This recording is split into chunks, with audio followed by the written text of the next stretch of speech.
Uh, Sebelumnya, Assalamualaikum warahmatullahi wabarakatuh. Perkenalkan, kami dari kelompok 3 akan mempresentasikan final project proses stokastik kelompok kami dengan anggota kelompok saya sendiri, Anas Sardianata, NRP 033. Selanjutnya saya Morjana Galia dengan NRP akhir 005. Selanjutnya saya Fatur Rozi dengan NRP akhir 034. Saya Nur Ismi Marani dengan NRP akhir 037. Saya Nagara Gusti Romantika dengan NRPR 083. Saya Faris Afgan Bahari dengan NRP akhir kesempatan. Baik, untuk Fatur Rozi, boleh minta tolong untuk share screen.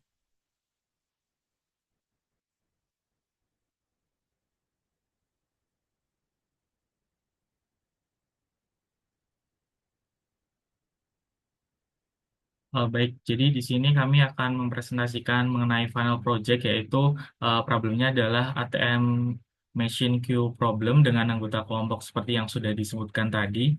Boleh di next.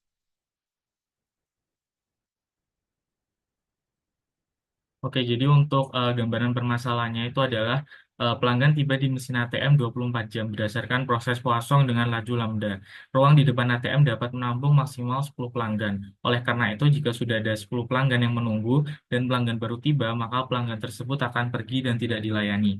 Pelanggan membentuk suatu antrean dengan menggunakan ATM berdasarkan urutan kedatangan first come, first serve.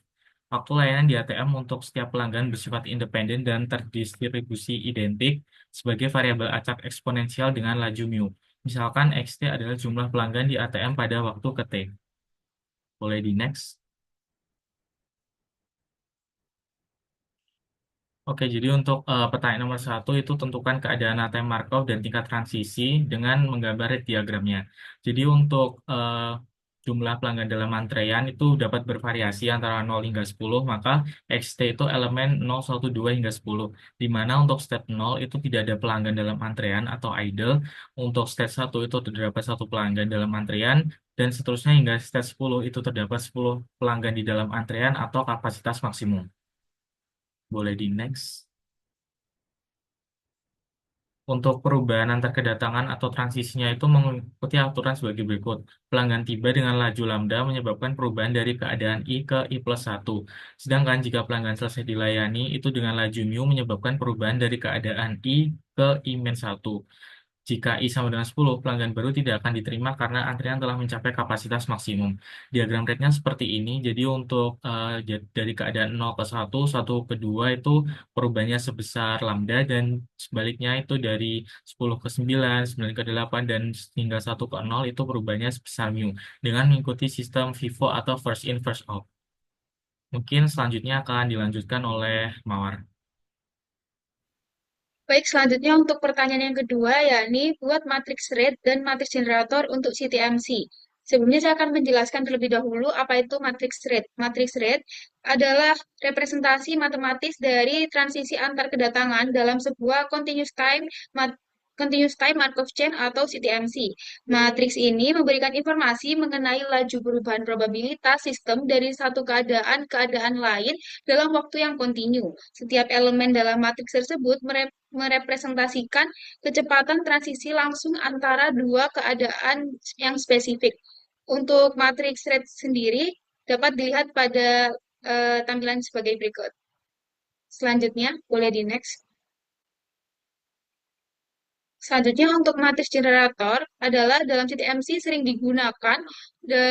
dilambangkan juga sebagai matriks key yang menggambarkan hubungan perubahan probabilitas antar keadaan sistem dari satu waktu ke waktu yang lain. Matriks ini memodelkan bagaimana distribusi probabilitas antar keadaan sistem berubah secara dinamis seiring dengan berjalannya waktu. Adapun bentuk matriks generator dapat dilihat sebagai tampilan sebagai berikut. Selanjutnya, Selanjutnya untuk pertanyaan yang ketiga, yakni berdasarkan data historis, visualisasikan distribusi waktu antar kedatangan dan waktu kedatangan waktu pelayanan saat mesin ATM. Untuk distribusi waktu antar kedatangan dapat dilihat pada tampilan sebagai berikut, yakni pada distribusi bentuk memiliki miring ke kanan yang menandakan bahwa mayoritas pelanggan tiba di ATM dalam waktu yang relatif dekat. Waktu antar kedatangan tersebut terindikasi pendek, yang sedangkan jeda yang lebih panjang antar kedatangan itu jarang terjadi. Selanjutnya untuk boleh di next. Selanjutnya untuk distribusi waktu layanan, pada gambar terlihat bahwa distribusi waktu layanan juga cenderung miring ke kanan. Hal ini mengindikasikan bahwa sebagian besar transaksi selesai dalam waktu yang singkat, sementara hanya sedikit transaksi yang membutuhkan waktu yang lebih lama. Selanjutnya akan dijelaskan oleh teman saya. Baik, untuk pertanyaan selanjutnya yaitu pertanyaan nomor 4, hitung rata-rata waktu antar kedatangan dan waktu pelayanan. Oke, berikut ini merupakan struktur data dari waktu antar kedatangan, average inter-arrival time, dan waktu pelayanan server, yaitu average service time pada 24 jam di ATM. Baik, Pak, lanjut.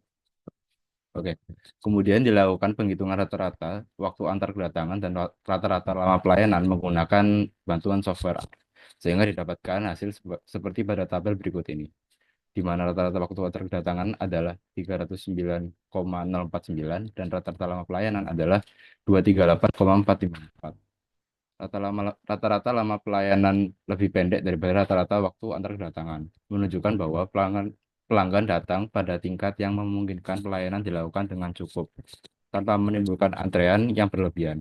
Namun jika waktu layanan meningkat atau waktu kedatangan antar pelanggan menurun, hal ini dapat menyebabkan antrean terutama pada jam sibuk. Boleh di next. Oke. Selanjutnya untuk pertanyaan kelima, yaitu estimasi parameter lambda dan mu menggunakan maximum likelihood estimation. Oke, untuk parameter yang pertama yaitu lambda untuk antar kedatangan. Pada pendahuluan telah dijelaskan bahwa berdistribusi Poisson, sehingga untuk fungsi likelihood menggunakan PDF dari Poisson, di mana fungsi likelihoodnya adalah produk dari lambda T ke I dikalikan E pangkat min lambda per TI faktorial, di mana N adalah jumlah antar kedatangan dan TI adalah waktu antar kedatangan pelanggan ke I. Next. Oke. Langkah selanjutnya adalah menyederhanakan fungsi likelihood sebelumnya dengan mengkalikannya dengan logaritma natural seperti pada gambar berikut ini. Nah, setelah itu fungsi likelihood ya dengan logaritma natural diturunkan terhadap parameter lambda sehingga didapatkan estimasi dari lambda adalah sigma TI dibagi N. Selanjutnya. Sehingga didapatkan nilai estimasi dari lambda adalah 309,049. Oke, selanjutnya estimasi parameter mu untuk lama pelayanan. Langkahnya sama. Untuk yang pertama, mencari fungsi likelihood, namun dengan PDF dari eksponensial. Di mana likelihoodnya adalah produk dari mu dikalikan E pangkat min mu dikalikan SI, di mana S merupakan waktu lama pelayanan pelanggan ke I. Next. Oke, selanjutnya fungsi likelihood disederhanakan dengan mengkalikan dengan logaritma natural dan kemudian diturunkan terhadap parameter mu sehingga didapatkan estimasi dari mu merupakan N dibagikan dengan sigma dari SI. Next. Sehingga didapatkan nilai estimasi mu adalah 0,041938681. Boleh di next. Selanjutnya akan dijelaskan oleh teman saya. Oke, untuk selanjutnya, pertanyaan nomor 6 ada satu case di mana di suatu hari, di jam 5 pagi, ada antrian ATM sedang kosong. Jadi kayaknya sedang 0. Lalu, hitung peluangnya adakah orang di sana pada jam 7 pagi dengan K itu 0 sampai 10 maksimalnya. Hitung untuk setiap K dan hitung nilai yang diharapkannya. Nah, untuk menghitung probabilitasnya itu bisa menggunakan rumus sebagai berikut, yaitu PNT senangan K dengan E pangkat min lambda T kali lambda T pangkat K per K faktorialnya. Next. Bisa di next. karena kita disuruh menghitung untuk setiap outcome possible yaitu 0 sampai 10, maka didapatkan seperti berikut dengan menggunakan rumus tadi dengan P0 3,6597E pangkat min 2 sampai P910 8,2084E min 28. Dengan ekspektasinya itu EE sama dengan lambda, sehingga dapatkan nilai ekspektasinya itu sebesar 309,049. Lagi next. Untuk selanjutnya, jelaskan teman saya. Oke, baik. Yang selanjutnya adalah pertanyaan nomor 7, di mana pertanyaannya adalah misalkan mesin ATM idle pada pukul 8, berapa jumlah yang diharapkan waktu mesin menganggur selama 1 jam berikutnya? Baik, jawabannya adalah sebagai berikut, di mana mesin ATM menganggur atau idle selama beberapa waktu itu dalam sehari menunjukkan kurangnya optimalisasi dalam efisiensi operasional. Nah, pada case ini diterapkan eh, eh, CTMC atau Continuous Time Markov Chain, di mana sistem antrian ATM itu yang beroperasi selama 24 jam penuh. Nah, adapun langkah-langkahnya adalah sebagai berikut. Yang pertama adalah menentukan keadaan rate Markov, yang kedua adalah mencari parameter lambda, ketiga mencari parameter mu, yang keempat adalah hitung probabilitas steady state, yang kelima adalah mencari total ekspektasi waktu idle, serta yang keenam interpretasi evaluasi ekspektasi waktu idle ATM. Baik. Baik, berikut merupakan analisisnya di mana yang pertama adalah tentukan keadaan rantai Markov. Nah, di mana kita misalkan X-nya adalah 0 sampai 12 atau 0 hingga 13 atau terdapat 13 state dari hal tersebut, maka state 0 adalah tidak ada pelanggan dalam antrian. Yang stage pertama adalah terdapat satu pelanggan dan seterusnya. Yang kedua, mencari parameter lambda, yakni tingkat kedatangan pelanggan. Nah, di mana dengan rumus 1/T kedatangan, yakni 1/2227 detik, didapatkan nilainya adalah 0,00441 pelanggan per detiknya. Baik, yang ketiga adalah mencari parameter mu atau tingkat pelayanannya, atau mengambil uang di ATM-nya selama periode jam 8 sampai jam 9 WIB, di mana dengan rumus 1/T service didapatkan 0,00474 pelanggan per detik.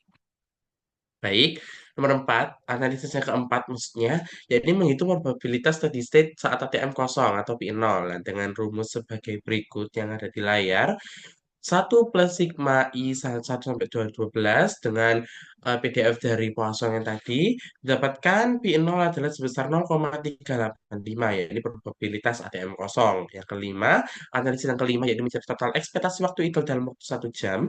Jadi didapatkan dengan rumus P0 dikali 3.600 detik, karena 1 jam didapatkan nilainya adalah 1.386 detik, atau sekitar 23 menit 6 detik ATM tersebut akan menganggur dalam waktu 1 jam berikutnya.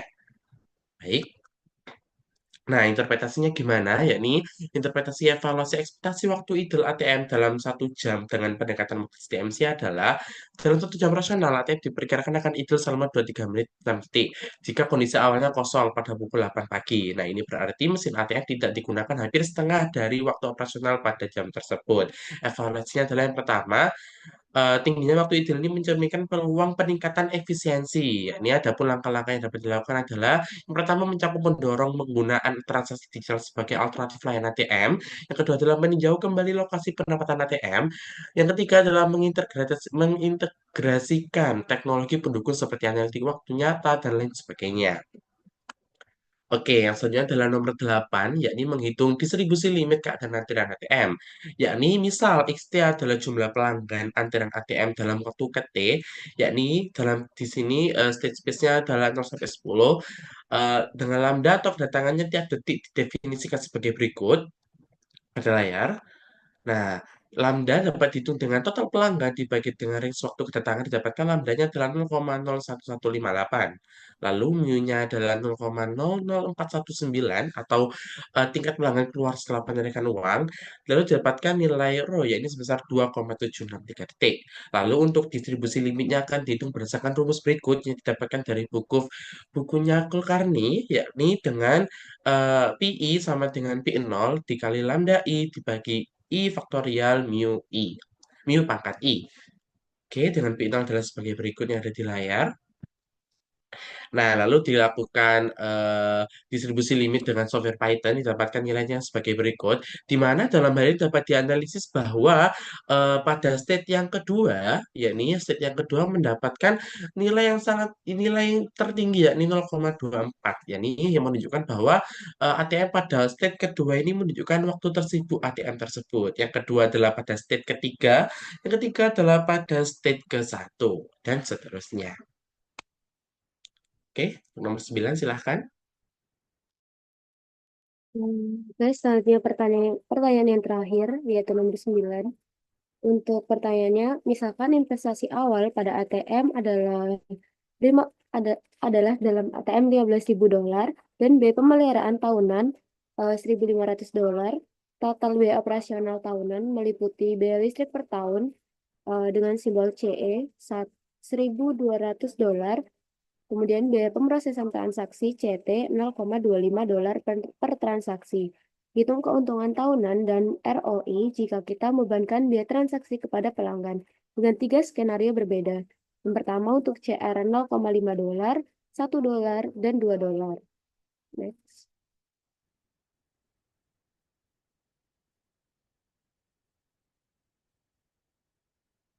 Untuk penyelesaiannya yaitu menghitung keuntungan tahunan dan ROI dalam 3 skenario biaya transaksi. Yang pertama yaitu menotal biaya operasional, yaitu perhitungan ini mencakup biaya pemeliharaan, biaya listrik, dan biaya pemrosesan transaksi dengan rumus sebagai berikut, yaitu C totalnya sama dengan M plus CE plus CT dikalikan N.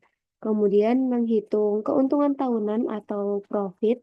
Perhitungan ini dihitung sebagai selisih antara pendapatan nasional, revenue, dan biaya operasional, C total, dan rumus sebagai berikut. Profit 9 CR dikalikan N dikurangi C total. Kemudian yang terakhir itu menghitung pengembalian investasi atau ROI. Dalam menghitung pengembalian investasi, diperlukan data mengenai profit atau pendapatan total yang dihitung dengan mengalihkan tarif biaya transaksi atau CR dengan jumlah transaksi atau N. Adapun rumus ROI dinyatakan sebagai berikut. ROI dalam persen sama dengan profit dibagi I dikali 100. Next. Berikut merupakan hasil perhitungan untuk ketiga skenario. Ada skenario yang pertama itu ada CR1 $0,5 dengan keuntungan tahunannya sebesar 2.400 minus $2.450 sehingga nilai ROI-nya minus 16,33%. Untuk skenario yang kedua $1 profitnya minus 1,950 sehingga ROI-nya juga minus 13%. Dan yang terakhir, skenario yang ketiga, $2, didapatkan profitnya minus 950, sehingga nilai ROI-nya sebesar minus 6,33%. Meskipun semua skenario-nya menunjukkan kerugian atau hasilnya minus, hasil ini memberikan wawasan tentang pengaruh tarif transaksi terhadap profitabilitas mesin ATM.